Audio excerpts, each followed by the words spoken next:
Hey guys, it's Alex again from SkyRC. Okay, so I've more or less decided what I'm going to do with the servos and the linkage and connections for the control surfaces. But usually before I even do that, I go ahead and add the control horns onto the control surfaces themselves. So what I've decided to do is I'm going to go ahead and use my long rods that I already had, and instead of embedding the servo inside the side piece right here and having it stick out, which I can't do because the propeller is going to hit it on the other side, I'm just going to mount it flush to the right on the side piece and then onto the wing like this. So what I'm going to do is I'm going to glue this here, and then I'm going to kind of get an idea by test fitting it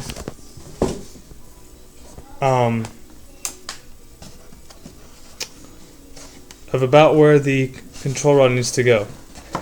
And then I'm going to go over to the surface here. I'm going to do the elevons first. I'm going to take my ruler and I'm going to try to do a nice, round number to get me in my position. In this case, I'll probably be doing something like maybe 2.5 inches or so.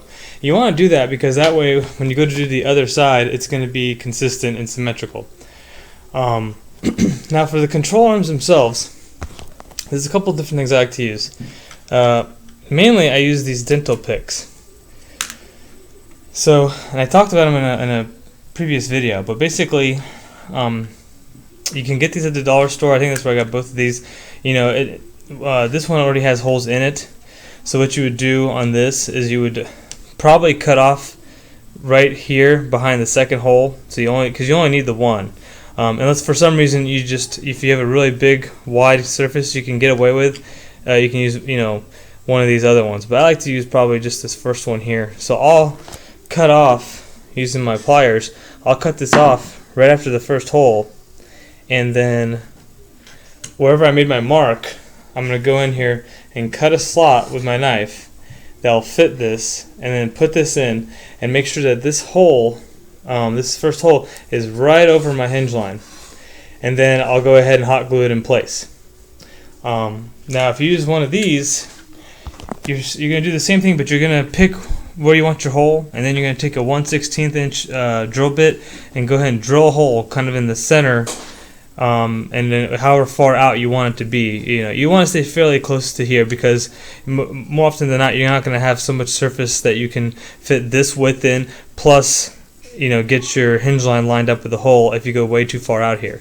So you're going to be just within a 1/2 inch probably of this end, maybe even a 1/4 inch. And you're going to cut the floss. This is what this is. It's a little flosser. You're going to cut the floss before you go put it in your foam.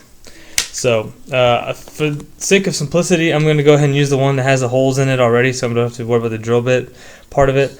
And then you're going to do this for all of them. So even after I'm done with the elevons, I'm going to do the same thing for the aileron. But what I'll do is I'll go ahead and put the control arm in each elevon. Then I'll go ahead and attach my rod, glue in my servo, and that way that whole part of the assembly is done, and then I can figure out what I need to do for the aileron as far as spacing and positioning of the control arm. And then that's where we're going to pick up next. Okay, there's a couple of the points I wanted to make before we move on here. I went ahead and put this in. I actually decided to go ahead and use the second hole as my for my alignment, just because it looks like the first hole on this one was just going to end up putting this whole thing just way too close to the hinge line.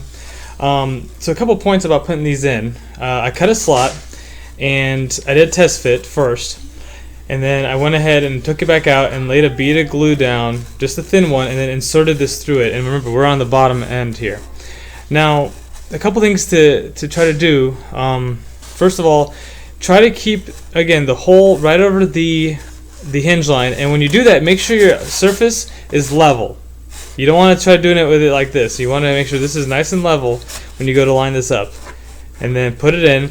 And then when you go to do the other side, make sure that you keep the height from the hole to the foam the same. So you're going to align forward and based on your hinge line.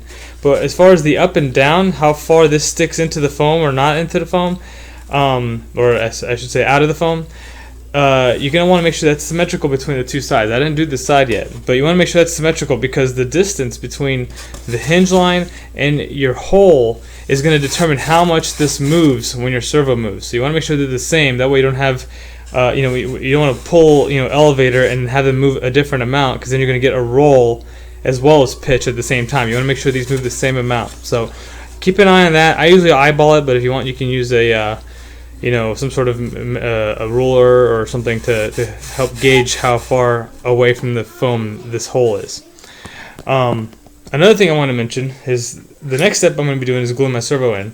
So a couple points on that. If you have an adjustable linkage, a control rod like this, try to put the adjustment right in the center. That way you have equal adjustment both one way and the other, and you're not maxed out in case you need to do some fine tuning later on.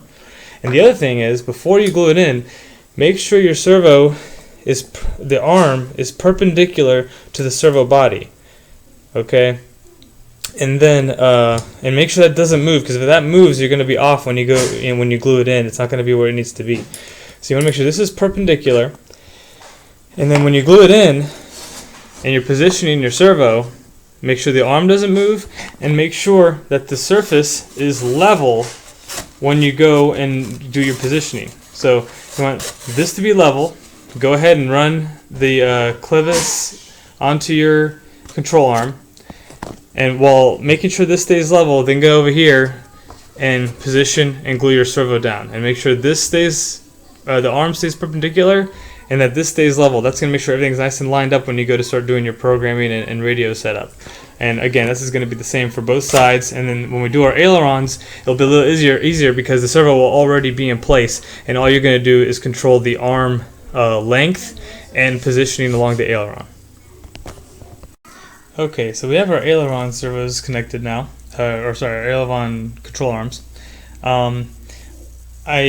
My pre-made ones were just a little too small to work out here, so I ended up having to make a little custom one using the a Home Depot style marking flag wire. So that's what this is. It's just a little wire that I bent. Now I did have to, because these are so close together, these wires on here, I did have to be careful when I made my Z-bend. This is a modified Z-bend like I showed earlier. You can kind of see how it bends in different directions in two axes. I had to, on this leg here, on this vertical leg that points up, I had to cut that pretty short, that way it wouldn't interfere with this other one for the Elevon. You can see here I got my connections made up.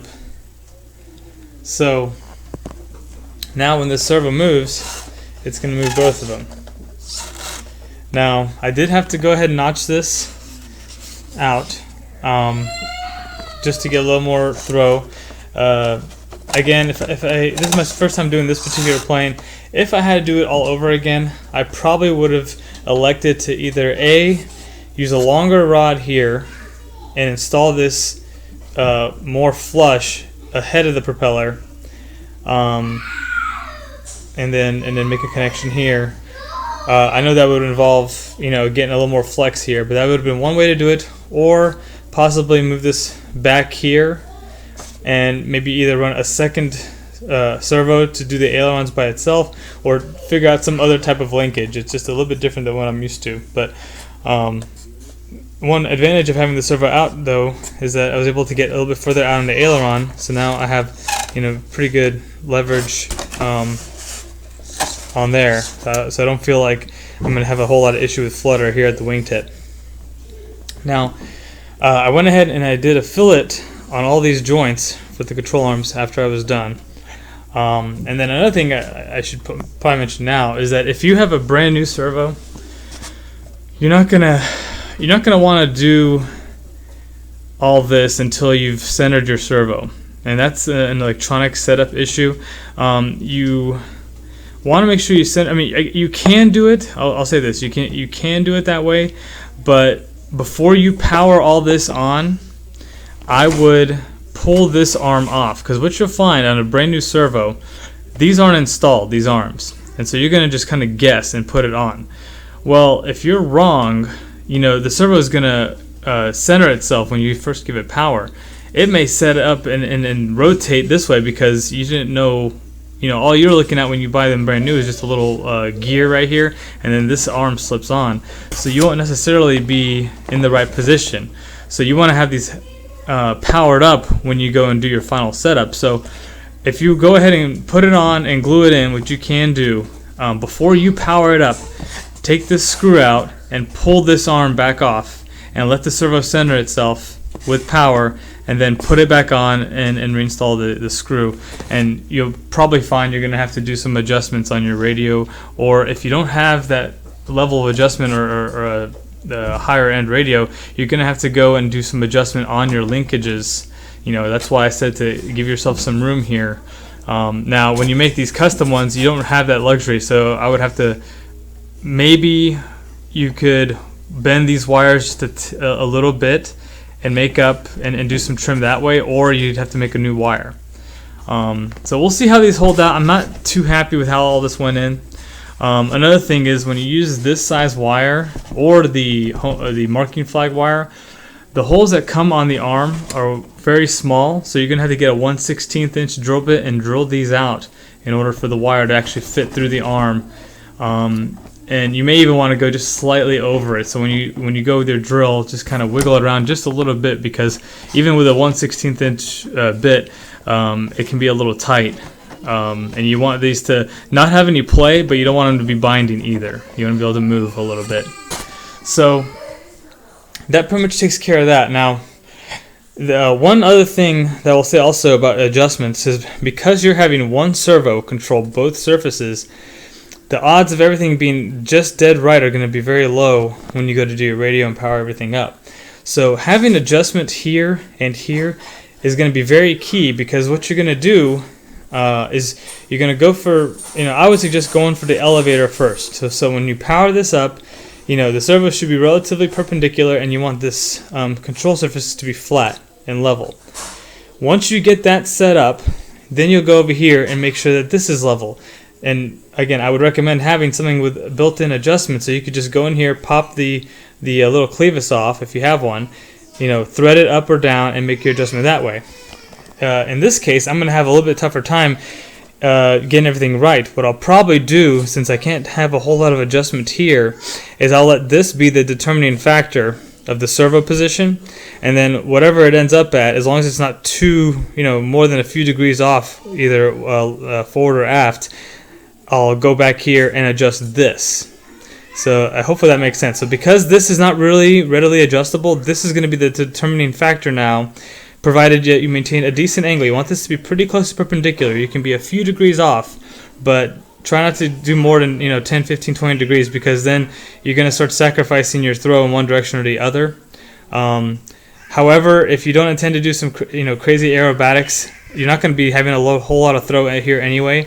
So you may be able to get away with more if you're going to be flying the plane very easy and with shallow controls and slow.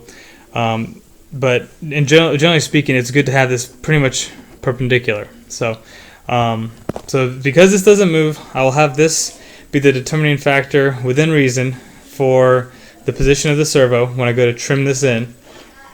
Because I'm sure I'll need to do some trimming, and then if this does need to move, it's going to affect this since they're linked, and so I'm going to have to pop this off and make the adjustment here. But that's just my situation. Hopefully you'll have a little more flexibility.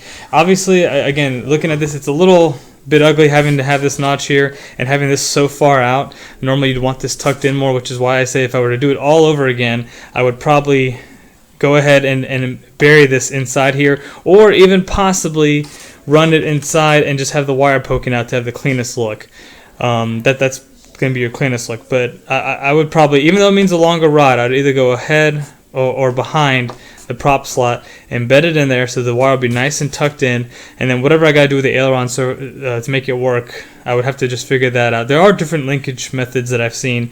They get a little weird looking, but they work as far as getting this servo to move this aileron. Or you can just elect to run 4 servos instead of 2 and have a separate servo just for the aileron, and then you can put that wherever you want and run a wire here. It's a little more complicated and heavy, but especially if you do not have mixing, Elevon mixing on your radio, you are not going to have much of a choice, because to do just a tail control or an Elevon setup like this is with 4 that are linked, you need to have mixing on your radio that's going to do Elevon mixing.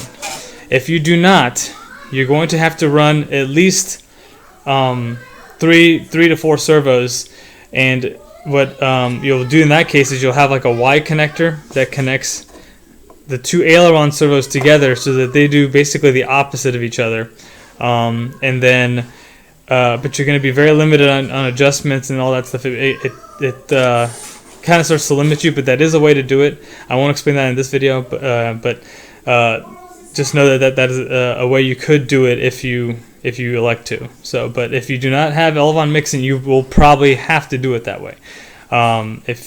Unless you use some sort of onboard mixer that's separate from your radio itself, which I've never personally messed with. But okay, so I got these pretty much in place now. The next step is going to be to install the rest of the electronics, my receiver and the speed controller, and then once they're installed, I can go ahead and connect everything and start making final adjustments on all these back here, and then we'll be going to the last final stages of the setup.